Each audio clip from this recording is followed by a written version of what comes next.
The words Call of Duty hold a significant weight behind them, being one of the most impactful franchises in the gaming industry. But what happened to the games that never made it to our consoles? Imagine a sequel to COD Finest Hour, Call of Duty 1.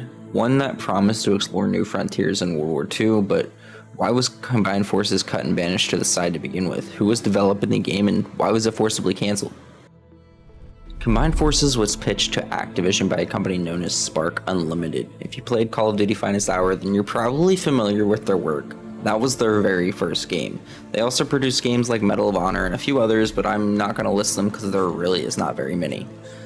Activision believed that the game was more of an expansion pack, so shout out to Spark for producing paid DLC before Activision and even a lot of other companies even thought about doing so.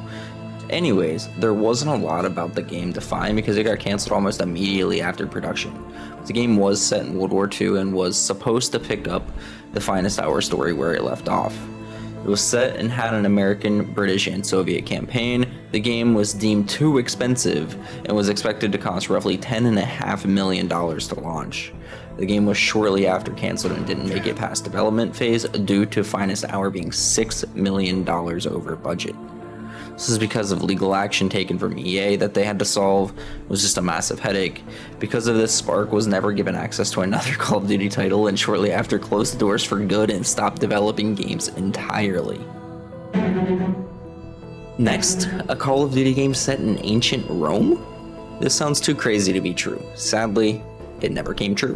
What was Roman Wars all about and why was it such a unique concept that was never brought to life? Originally, the game was supposed to start development in 2008 and launch shortly after that. The game got developed by a company at the time called Vicarious Visions, now called Blizzard Albany. They were extremely famous for Crash Bandicoot and the Tony Hawk games, so seeing them on a Call of Duty project would have been extremely wild, and that alone would have made it unique within its own right. But to add on to that as an addition, the game would have been a top-down shooter, rather than the first-person shooter that we've already been playing for years and that we love. And I don't mean third person either, I mean like GTA on the PSP top-down shooter. It also wouldn't have included regular weapons like we're used to using, like the MP5, the FAMAS, and the Barrett, and so on. It would have instead been equipped with bows, spears, shields, and it also even stated that you would have been able to throw sand at enemies. Like, imagine being able to throw dirt in someone's eye to get a kill. If that wasn't enough, instead of vehicles, you would have been riding an elephant. This game later got scrapped as a Call of Duty title and got pitched to Ubisoft as just Roman Wars. And it even had a playable demo, that of which we will never get to play sadly. But I am glad to see that it did get some love over on the Ubisoft side somewhere. The Devil's Brigade was actually based on a true story and was an extremely dark narrative about a group of highly trained operatives. What did the game design look like and what did the game do differently to make it stand out? With Devil's Brigade, we get yet another cut World War II style game, but this time set in Italy. There must be a trend here with the World War II games. And like the last entry that was cancelled, we also have another third person, but this time developed by a company called Underground Development. And honestly, this game doesn't seem like it did a whole lot different as far as the third person and World War II, but just gave it time. The company Underground Development was previously known as Z-Axis, and if you're old enough, that name may be chiming a few bells in that head of yours. Yes, that company did develop Space Invaders. They also developed games like Madden 96 for the Genesis, so them developing a Call of Duty game is super out of the norm for them.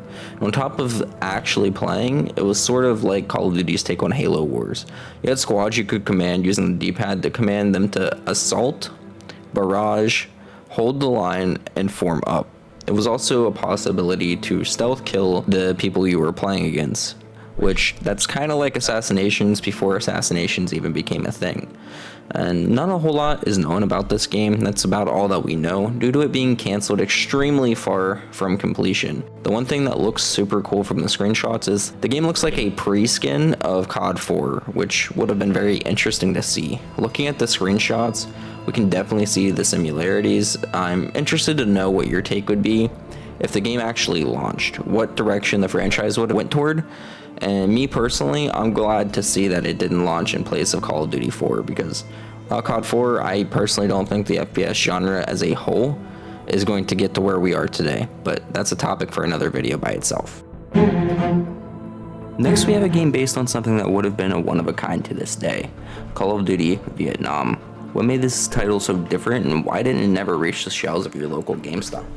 This game was to be developed by Sledgehammer. That's right, this was supposed to be their first game developed entirely by themselves, before Advanced Warfare even.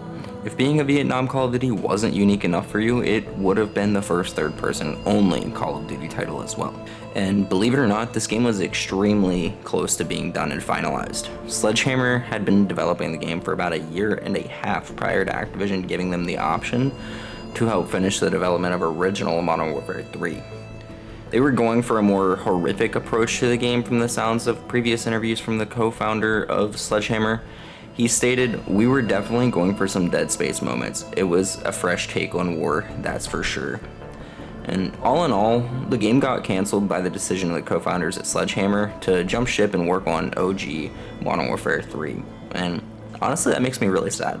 I would have loved to have seen a Call of Duty campaign with horror elements inspired by Dead Space. I think that would have been a crazy take on Call of Duty franchise and just FPS genre in general, and who knows where this would have taken the genre and the franchise afterwards.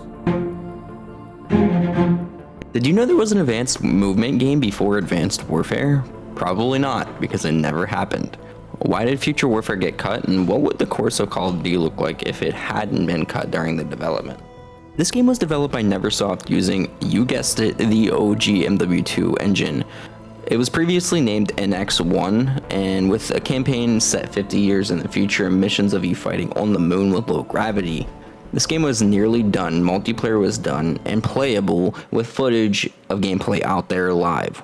They even introduced Clan Wars, which was later featured in Call of Duty Ghost, which some of the developers before it got scrapped claimed they believed this was supposed to be COD Ghost before Ghost was actually a thing. And Ghost honestly repurposed a lot of the assets from the game, as you can see it in similarities cross between Future Warfare and Ghost.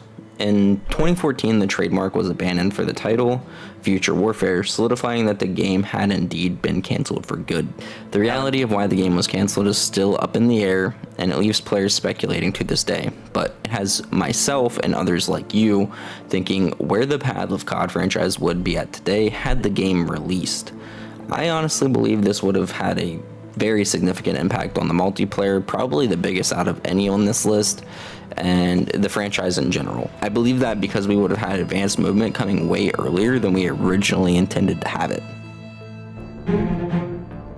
Can you imagine Call of Duty as a strategy game? How would Call of Duty Tactics have changed the franchise, and why did it not see the light of day? As if the company needed a second chance after one scrap title, they got a second chance regardless. Another shot was given to Vicarious Visions, and there is literally no screenshots of this game, only one article that I could find and one 40-second video that isn't great quality.